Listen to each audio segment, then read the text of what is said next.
If you are enjoying our stories, please do subscribe to this channel. We will be posting many more stories as time goes by. From icy to hot. It's currently winter here, and for the first time for some years, we have very cold weather and snow. And the weather has reminded me of another winter. There was a pond near to where we lived then. It would freeze in the winter when it was really cold, so hard you could actually skate on it, something I loved to do. Of course, because of the obvious dangers, us children were not allowed to skate on the ice without adult supervision. However, as you may have already guessed, it proved too much of a temptation for me, and I would ignore the rules and skate on my own. On my way home from school one day with my friend Hannah, we passed the frozen pond. I really wanted to skate, but Hannah didn't think it was a good idea. She pointed out that no one else was out on the ice. I didn't listen. I put down my school bag and went out onto the ice. It felt fine, as always, and I even called Hannah a pansy for not joining me out there. Naturally, my friend was offended by my taunt.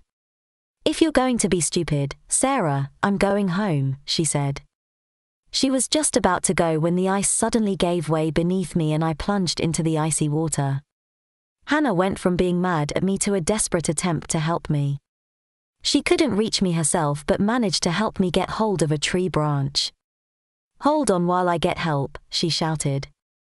Both our homes were too far away to get immediate assistance, so Hannah went to a house near the pond where our Sunday school teacher lived with her husband, who came running out quickly and fished me out of the pond in short order. He gave me a bit of a lecture but was mainly just glad I was okay.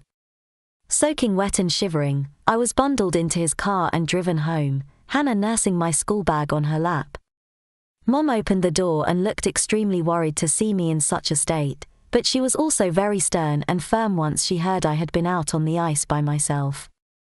She took my bag from Hannah and she got a lift home from the Sunday school teacher's husband, who promised to explain to her mother what had happened so she wouldn't be in trouble for being home late.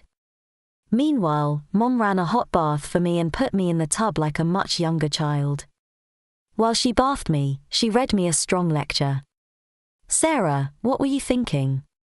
You know very well it's forbidden for children to skate on their own. What's more, you were very unkind to Hannah for doing the right thing. You have been a very naughty girl today." My father happened to be away on a business trip. Mom said she would call him and tell him all about my misbehavior. "Go to your room and I will be in to give you the punishment your father and I think is best for you." About half an hour passed before Mom came in to see me. She sat on my bed and stood me up in front of her. "Sarah, I have spoken to your father. You have been warned many times about skating without adult supervision and you put your life in danger today. There is no other suitable punishment for you than a sound spanking. Now, you have a choice. You can wait for Daddy to come home and give you your spanking in a couple of days, or you can go over my knee for it now and get it over with. Which is it to be?" There was a silence for a few minutes, then I mumbled, "Now, I guess." "Right," Mom replied, "let's get this over with, then." As soon as my bottom had been prepared for the spanking, Mom firmly guided me over her knee until I was in the required position. Then she raised her right hand and began to thoroughly spank me.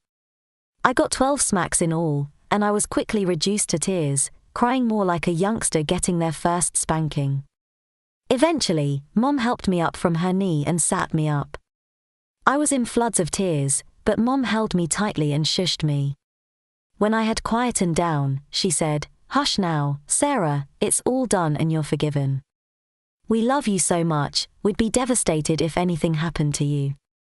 That's why you had to be spanked, to help you make better choices in the future. Do you understand?" I nodded through my tears.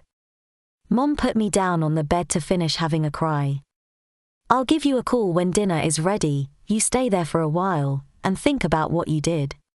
Please note, we would like to make it very clear, we are totally against the form of discipline described in the articles and accounts being used on minors and non-consenting adults. Although some of these accounts are fictional, and others may be an exaggerated reality, none of them are too far from the truth of what really happened back in those days. If you you are enjoying our stories, please do subscribe to this channel. We will be posting many more stories as time goes by.